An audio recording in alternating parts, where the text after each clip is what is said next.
ওকে, আসসালামু আলাইকুম। আমরা ওয়েবের মধ্যে inline CSS, internal CSS and external CSS জানলাম। এখন আমরা এই ভিডিওতে ইনলাইন সিএসএস সম্পর্কে একটু জানবো, ঠিক আছে? ধরেন এখানে একটা হেডিং আছে, এখানে 3টা প্যারাগ্রাফ আছে, ঠিক আছে?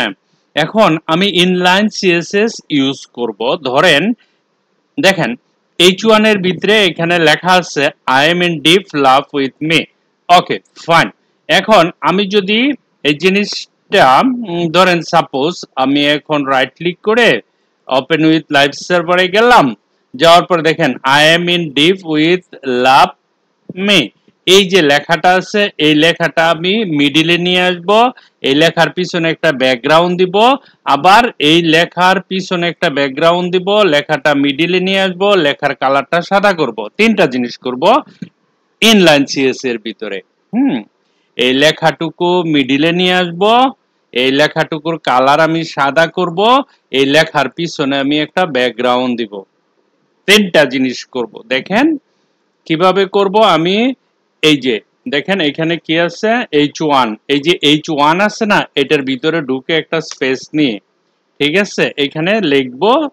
দেখেন এখানে লিখছি স্টাইল শব্দটা লেখার পরে এই জায়গাতে আমি লিখব টেক্সট। টি লিখলে টেক্সট অ্যালাইন অটোমেটিক্যালি সেন্টার, ঠিক আছে? টেক্সট অ্যালাইন আমি সেন্টার করে দিলাম। দেখেন এই যে I am in deep love with me, এখন আমি যদি এখানে যাই লেখাটা সেন্টারে চলে আসছে। আমি যদি লেখার কালারটা সাদা করতে চাই তাহলে আমাকে লিখতে হবে COLOR কালার। কালার লিখে আমি যদি WHAT হোয়াইট কালারের নামটা লিখে দেই তাহলে আমরা দেখব লেখার কালারটা সাদা হয়ে গেছে। তারপরে যখন আমরা এখানে দেখব যে এই লেখার পিছনে একটা ব্যাকগ্রাউন্ড দিতে চাই তাহলে আমাকে এখানে কি বলতে হবে, ব্যাকগ্রাউন্ড। ধরেন আমি ব্যাকগ্রাউন্ড দিব, পার্পেলের সাথে কি কালার যায়, যে কোনো একটা কালার আমরা নিয়ে নিতে পারি। ধরেন আমরা একটা কালার নিব ব্ল্যাক, আমরা একটা ব্ল্যাক কালার দিয়ে দিলাম, ঠিক আছে? Background black.